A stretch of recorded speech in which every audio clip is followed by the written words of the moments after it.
Another transformation that we can experience is vertically stretching and compressing our graph.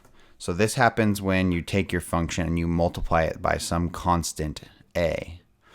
Now we get our graph to be vertically stretched if the value of a is greater than 1.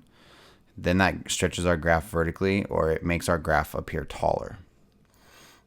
If the value of a is in between 0 and 1, some fractional or decimal value between 0 and 1, then what it's going to do is it's going to compress our graph vertically. Basically, your multiplier is going to be like a fraction, so your graph is going to become a little squatter and looks like it's compressed. It makes your graph look wider.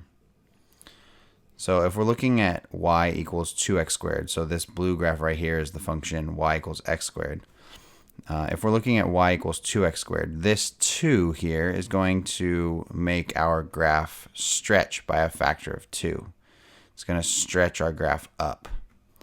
So when you're doing stretches like this, basically all that's happening is you're taking the points and you're taking their y values and multiplying them by 2. The x values stay in the same location, but their y values get multiplied by 2. So the point here at 1, 1 is going to become 1, 2. The point here at 2, 4 is going to become 2, 8. And you can see that here. And then you will sketch in your curve.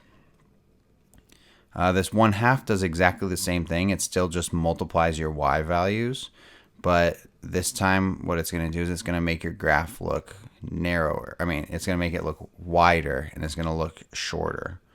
So it's being compressed by a factor of 1/2. So you're taking all of your y values here and you're multiplying them by 1/2. So 1, 1 is going to go to 1, 1/2.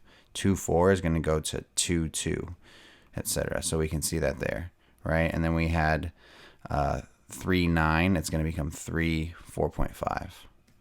And then you would fill in your curve, and that is the graph y equals 1/2 x squared. So it makes the graph look wider just because it's not growing as quickly.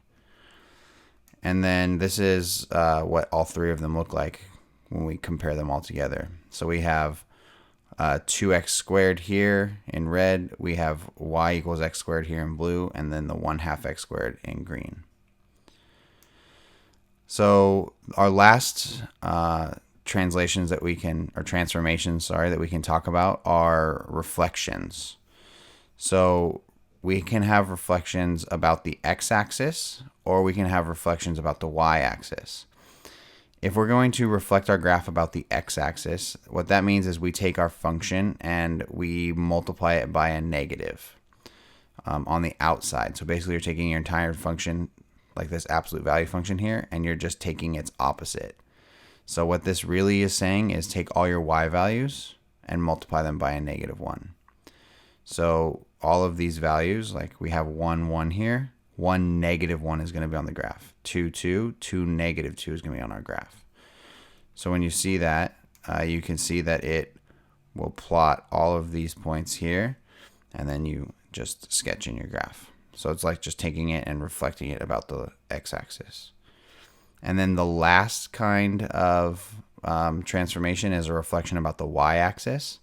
And that happens when you have a negative, but it's happening inside your function. So rather than being a negative on the outside of our function, the negative gets put inside the function. So if we're looking at y equals the square root of x, if we put a negative inside our radical here with the x, that doesn't make this undefined. It just means that we have to pick different values. Because in order to make this radical positive, we need to find values that make this true. So it's not going to be the positive numbers now, it's going to be the negative numbers, right? So because we have negative x is greater than or equal to 0, but then when you divide by -1, we have to flip that inequality sign. So our graph is going to then be reflected about the line x equals 0, or about the y-axis. So what would have been at 1, 1 is going to be 1 negative, or -1, 1, sorry. What would have been 4, 2 is going to be -4, 2. So what's happening is we're taking the x and taking its opposite, right? Because if I plug -1 here, it becomes positive. If I plug -4 in here, it becomes positive, and then you sketch your curve. So those are all of the different transformations that you can talk about.